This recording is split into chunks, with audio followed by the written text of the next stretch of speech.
आज आपण या ठिकाणी 5 सप्टेंबर 2025 शिक्षक दिनी जिल्हा परिषदेच्या स्वनिधीतून आदर्श शिक्षक पुरस्कार जे जाहीर करण्यासाठी आजची पत्रकार परिषद आयोजित केलेली आहे। यामध्ये 9 तालुक्यातले मिळून 27 अर्जांच्या छाननीनंतर प्रत्येक तालुक्यातला एक याप्रमाणे 9 शिक्षकांना आपण आदर्श शिक्षक पुरस्कार जिल्हा परिषदेने जाहीर केले आहेत।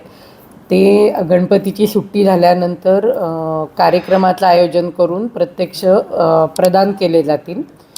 या निमित्ताने शिक्षक दिनाचं औचित्य साधून मी सांगू इच्छिते की जिल्हा परिषदेमध्ये 5वी आणि 8वीच्या शिष्यवृत्तीमध्ये ज्या मुलांना शिष्यवृत्ती मिळेल त्यांचं या निमित्ताने मी अभिनंदन करते। पण हे प्रमाण वाढवण्यासाठी जिल्हा परिषदेमार्फत या मुलांना शिकवणाऱ्या शिक्षकांना विशेष प्रशिक्षण देणे आणि यांना जास्तीत जास्त सराव परीक्षा देणे यासारखे उपक्रम आम्ही राबवतो, जेणेकरून जास्तीत जास्त मुलांना पुढच्या वर्षी शिष्यवृत्तीला पात्र ठरतील।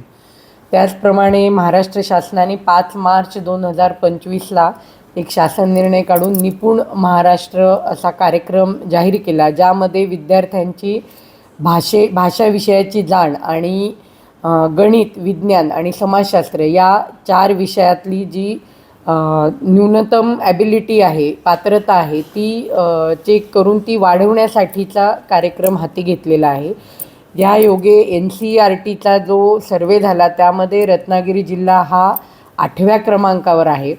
तर यामध्ये ही गुणवत्ता वृद्धी करून डाएटच्या माध्यमातून आम्ही ही गुणवत्ता वर्धनासाठी एक गणपतीनंतर कार्यशाळा घेणार आहोत, एक प्रोग्राम ठरवणार आहोत, जेणेकरून आपले 5वी पर्यंतचे विद्यार्थी यांच्यासाठी भाषा आणि गणित या विषयामधली निपुणता आणि 6वी ते 9वीतली भाषा, गणित, विज्ञान आणि समाजशास्त्र या विषयातली निपुणता वाढण्यासाठी विशेष प्रयत्न रत्नागिरी जिल्हा परिषदेच्या माध्यमातून आपण करणार आहोत। आणि आपला जो आपण आता 8 क्रमांकाला आहोत आणि 70 ते 73 असं आपलं टक्केवारी आहे गुणांकनाची, ती 85% वाढवण्याचा प्रयत्न करणार आहोत।